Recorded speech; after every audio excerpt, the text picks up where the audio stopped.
ის რომ საქართველოს ახლა ყველაზე თანამედროვე ომში გამოცდილი არმია ყავს, ესეც საკამათო აღარ არის. Გასულ კვირას გაერთიანებული შტაბის უფროს ზაზა გოგოას ბრიგადის გენერალის წოდება მიენიჭა. რამოდენიმე თვის წინ პოსტსკრიპტუმი მასთან ერთად ერაყში იმყოფებოდა. 2003 წლიდან იქ 2000-ზე მეტი ქართველი იბრძვის. ბოლო თვეებია ქართველთა პასუხისმგებლობის რეგიონში ვითარება გართულდა, სამწუხაროდ არის მსხვერპლი. პოსტსკრიპტუმი მოგიყვება და გიჩვენებ ტერორისტულ აქტს, რომლის დროსაც ორი ქართველი ჯარისკაცი დაიჭრა. კადრები ტელეკომპანია საქართველოს მოგვაწოდა.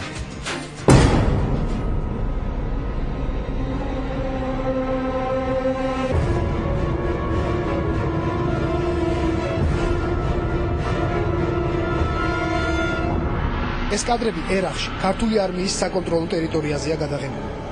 შუადღისას მე-13 ბატალიონის მეორე ასეული მორიგი დავალებიდან ბაზაზე ბრუნდებოდა.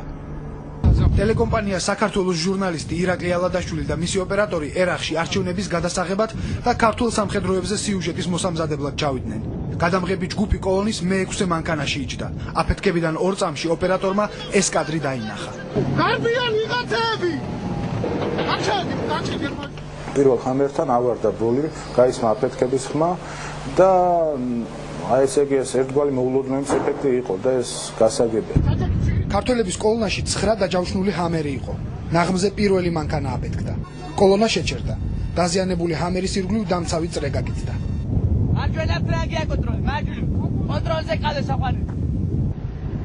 ჯარისკაცები და ჟურნალისტები აფეთქების ადგილისკენ გაიქცნენ. ჩვენი ბიჭები მგონი ყველანი გადასცენ. პირველ ინფორმაციას ჟურნალისტები აფეთქებული ჰამერის მეთაურიც განიღებენ. ყველაფერი კარგადაა. ორი შიდა ყველანაირი ორი.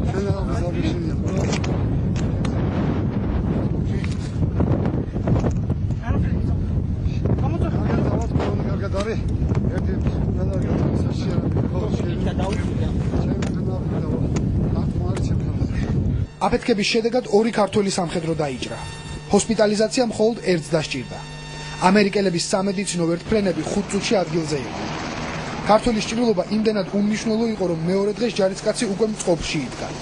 დაჭრილის სახეს მისივე თხოვნით არ გაჩვენებთ.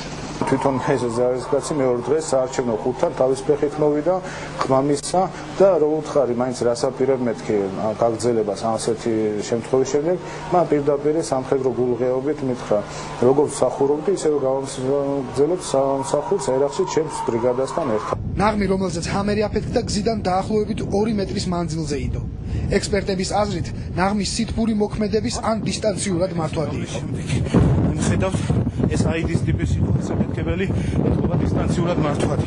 ვინც აფეთქა, ისიც ეთქობა ხმახან იმყოფებოდა, მაგრამ მან მოასწრო გაქცივა. ეხლა ხედავთ კადრში ის რაც დარჩა ამას აფეთქებელი მოწყობილობიდან. როდესაც სამხედროების ერთი ნაწილი დაჭრილებს ეხმარებოდა, მეორე მინდორში რამდენიმე საეჭვო პიროვნება შენიშნა. 2 ბიჭი და 1 მოხუცი. შეიძლება დანაღმული იყოს ეს პატრონი, აღარ მოუშავ. დაწე! გელე იმაღლა, დაწე! აღარ მოუშავ.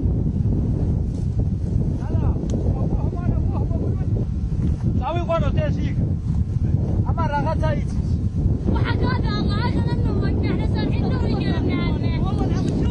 يلا go يلا انا ابوهم يلا سياره يلا აფეთქების ძირითადი დარტყმა ჰამერის კორპუსმა და დაჯავშნულმა მინებმა შეანელეს. მანქანა იმდენად დაზიანდა, რომ სრულიად გამოუსადეგარია.